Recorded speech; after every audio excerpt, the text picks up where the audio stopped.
Bilang isang OFW, required ba na tayo ay mag-uwi sa ating mga friendships, best friend? Minsan nakakalungkot din na hindi mo sila lahat kayang uwian kasi hindi naman ganun kalaki ang mga sahuran, di ba?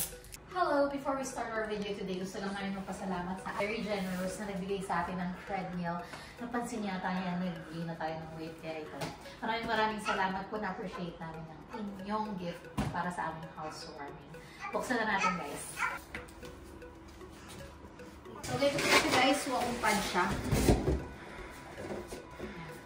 Yeah, treadmill din naman pala. Treadmill, pero nakalagay kasi walking pad. First time kami nagkaroon ng ganito. Puro walking lang kami outside. Meron siyang kasamang remote. Ewan ko kung ano to. Ito na siya guys. Makita nyo, very light use lang siya. Ganito lang siya. Pwede natin siyang bilisan. Ganyan. Tapos, pwede rin natin yung bagalan. Para pa kung ano ito, computer time, ganyan. Hello guys! This is me again, Joy Fajardo. Welcome back to our YouTube channel. For today's video, samahan nyo kaming mag-impake ng aming dadalhin, ng aming mga pang-uwi sa Pilipinas. Marami-rami tayong nabili guys from different stores. Merong Bath & Body Works, pakita ko sa inyo. Marami tayong binili ng mga 4-4 ganito, 3-4 ganyan, mga ganyan-ganyan. Gagawin lang natin, lalagyan natin ng konting tape. Hindi ko alam guys kung legit ba yun, pero nakikita ko kasi dun sa mga umuwi ng Pilipinas, ever since talaga, naglalagay sila ng masking tape or kung ano mang tape dito sa mga ganyan-ganyan. Siguro dahil sa pressure ng eroplano, hindi ko alam kung legit ba yun o hindi. Comment kayo guys kung may sense ba yun or wala lang, ano lang siya, myth lang siya. Yun, meron din tayo ng mga ganyan para sa paboritong pamangkin. Charot. Para kay Champ, ayan, Kuya Champ, para sa ito. Charot. Yung iba naman mga panggamit namin sa Pinas, ayan, mga Dove, nag-uwi tayo. Kasi syempre, kesa dun pa tayo bumili, pagdating natin doon, meron na tayong bit-bit na panggamit namin sabon, shampoo, wala pa tayong toothpaste. Tapos, ayan, mga Tim Hortons, alam niyo naman, di ba? Meron tayong biniling mga French vanilla. Teacher! Charot! Para sa inyo ito, charot lang. Yan, may mga binili tayong mga pang-uwi na very light lang naman. Siyempre, mag-birthday si Vibe, di ba? So, bumili tayo ng mga pampamigay natin, pang prizes, pang loot bags, and everything. Ayan. So, konti lang naman sila. Ayan pa, oh, mga kung anik-anik lang. Kung ano lang ang kayanin, guys, kasi nga, may dala tayong 7 na box milk ni Vibe pa uwi. Bakit ganun kadami? Kasi po si Vibe, tinry namin siyang pag-powder. So, lagi nga siyang nagra-rashes. So, sabi ni Kiko, sige na lang, iuwi na natin yung 7 box. So, habang tayo guys ay nagpa-plastic ng mga ganito na hindi naman natin alam kung legit ba yung ginagawa natin. Magkukwentuhan muna tayo. So, isa sa mga topic na naisip kong pagkwentuhan ay, bilang isang OFW, required ba na tayo ay mag-uwi sa ating mga friendships, best friends, kamag-anak, tito, tita, nanay, tatay? Required nga ba? Yung iba guys, very strong ang kanilang opinion na no! Talagang galit na galit. No! Hindi tayo dapat mag-uwi kasi pinaghirapan natin yan.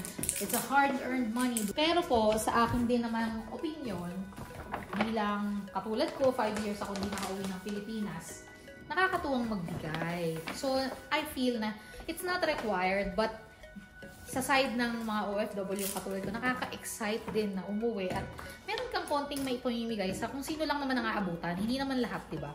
Kung ano lang yung kaya, minsan kasi nakakatuwa na ikaw yung magbigay kaysa ikaw yung bibigyan, diba? Tingnan mo, magbibigay kami, wala kaming ganito. Nung isang beses, may kwento ako guys. Nung isang beses, bumili kami ng Irving ba tawag doon? Salted egg chips. Bumili kami niyan sa Singapore. Siguro mga 2-3 years na ako sa Singapore. Hindi ako nakain ng salted egg chips kasi nga, hindi siya pang everyday na lapang. Kasi nga, medyo may kamahalan siya, di ba? Parang $10 ba isang bag or something. Hindi kami kumakain nun. Nung uuwi kami ng Pilipinas, mag-uuwi kami. Sabi namin ni Kiko, tikman naman natin kasi uuwian natin sila, tayo hindi pa natin ito na-try. De, kain kami noon. Pagkabili namin, isang bag na ganyan. Tapos kain kami. Habang nasa escalator kami, sinakasabay kami sa escalator na Pilipino. Sabi niya, tignan mo, yung parang minimerienda lang nila yung salted egg chips. Sabi ganun. Tapos nagkatingin lang kami ni Kiko. Sabi namin sa sarili namin, ngayon nga lang kami nakatikim nito. Ganon talaga tayong mga OFW minsan eh, no? Napaka-selfless. Minsan hindi naman natin natatry pero willing tayong ipatry sa kanila, diba? Ganun talaga. Hindi naman yung ka-plastican whatsoever. Yun eh, kusang loob na ibinigay at ano, diba?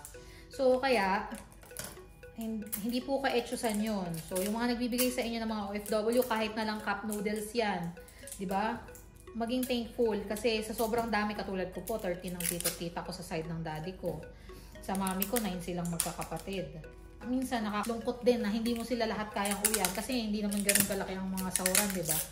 Pero at the same time, maiintindihan nila yun. Nakakatuwa naman na bilang kamag-anak, dapat yung maintindihan din yun, guys. Hindi lahat mabibigyan at hindi lahat ay bongga ang bigay. Depende sa kamag-anak nyo kung uuwian nyo sila.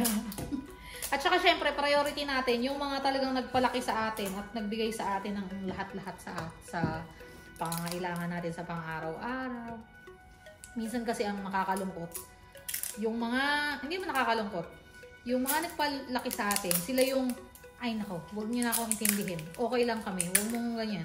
Ako, napakaswerte talaga ako personally, napakaswerte ko kasi karaniwan sa mga kamag-anak ko, sila yung sinabi kong una na, huwag mo kaming intindihin, nagtrabaho ka dyan. Mamasahe ka, ang mahal ng pamasahe. Singapore pa ako noon ha. Huwag mo kaming intindihin, okay lang kami, huwag mo nang magbigay-bigay ng ganyan pa. Ganon. Feeling ko hindi i-upload ni Kiko to.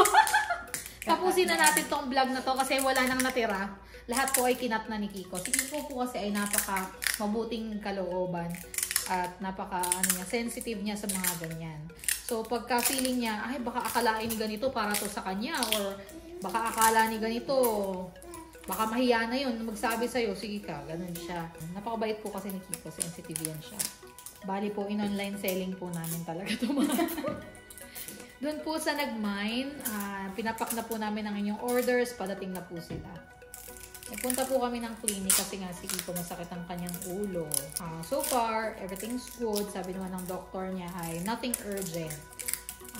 Yun. So, pero magpapatingin pa rin kami sa aming family doctor para ma-overall check up. Malaman kung bakit sumasakit ang ulo.